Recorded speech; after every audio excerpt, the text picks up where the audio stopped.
गजा में इजराइल मुकम्मल कंट्रोल के लिए अब पेशकदमी और तेज कर दी है और अपने हमलों में इजराइल ने शिद्दत लाई है। लेकिन दूसरी तरफ अगर देखा जाए तो गजा में जब से जमीनी जंग छिड़ी है, जब से इजराइल ने अपने सैनिकों को जमीन पर उतारा है, उसके बाद से इजराइल की परेशानियां बढ़ गई हैं। आईडीएफ के जवानों की हलाकतें बढ़ गई हैं और गजा के अंदर इजराइल के जवान मारे जा रहे हैं क्योंकि इन पर हमास और हमास के जो मुजाहिदीन हैं वो लगातार हमले कर रहे हैं। जी हां, आपको बताते चलें कि गजा में इजरायली फौज की नई कार्रवाई हुई है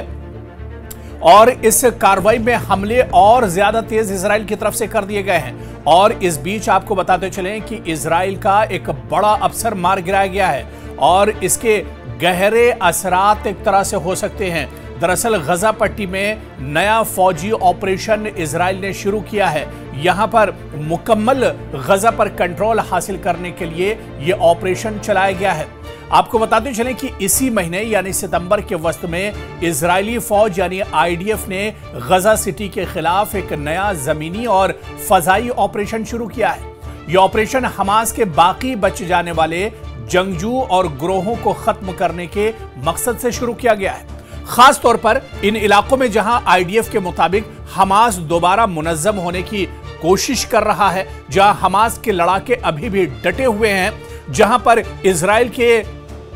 जो अगवा हैं और जो बंधक हैं वो वहां पर मौजूद हैं, ऐसे इलाकों में इजराइल अब बड़े पैमाने पर एक तरह से कार्रवाई कर रहा है। और इस बीच आपको बताते चलें कि इजराइल के एक बड़े फौजी अफसर की हलाकत हुई है। जी हां, मेजर शाहिर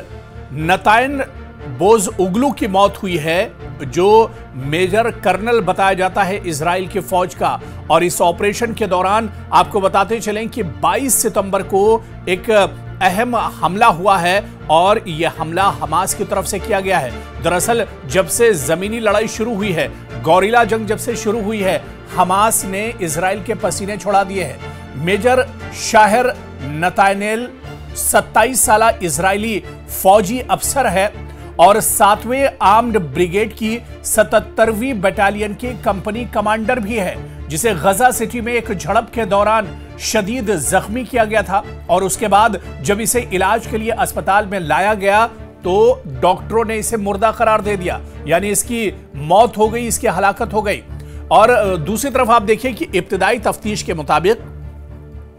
हमास के एक जंगजू ने, एक मुजाहिद ने इनकी बटालियन के टैंक पर आ रही आरपीजी से हमला किया, जिससे मेजर बोज उगलू पहले तो जख्मी हो गया और इसके बाद जैसे ही इजराइल के इस अफसर को अस्पताल में मुंतकिल किया गया, जहां वो जख्मों के ताब ना लाते हुए एक तरह से दम तोड़ गया और उसकी मौत हो गई।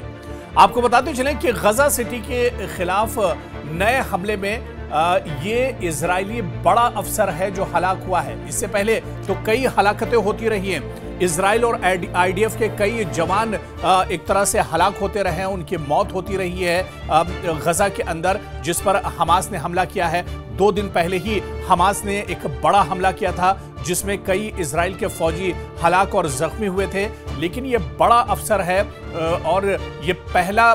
वाकया है या ये पहला हमला है जिसमें इजराइल का कोई फौज का बड़ा अफसर हलाक हुआ है।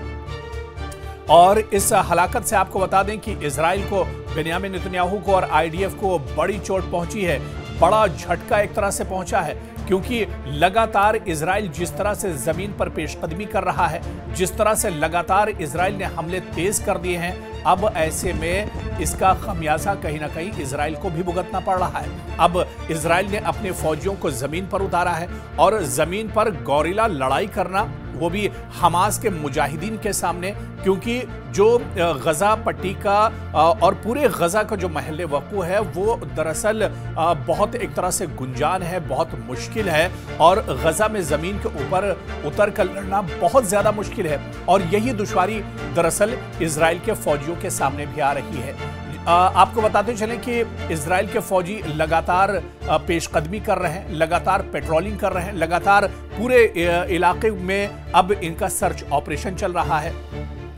दरअसल इजराइल उन इलाकों की तलाश में है जहां पर हमास ने इजराइल के बंधकों को एक तरह से रखा है। हालांकि हमास ने 2-3 दिन पहले ही एक फोटो जारी किया था और इस फोटो में 48 इजरायली बंधकों के फोटो जारी किए गए थे इस तस्वीर के अंदर, और एक पैगाम भी हमास की तरफ से दिया गया था कि ये आखिरी अलविदाई फोटो है और इन बंधकों को, जो इजराइल के बंधक हमास के पास हैं, इन बंधकों को गजा सिटी के अलग अलग हिस्सों में दरअसल छुपा कर रखा गया है और अगर इन बंधकों की मौत होती है, ये किसी हमले में मारे जाते हैं, तो इसके लिए सीधे सीधे आईडीएफ और इजराइल जिम्मेदार होगा। इसके लिए नेतन्याहू की जो जिद है वो जिम्मेदार होगी, नेतन्याहू की सरकार एक तरह से जिम्मेदार होगी। दरअसल हमास ने चेता दिया है कि अगर इन बंधकों की जान को खतरा होता है, अगर इन बंधकों की जान जाती है, तो उसके लिए इजराइल एक तरह से जिम्मेदार होगा, क्योंकि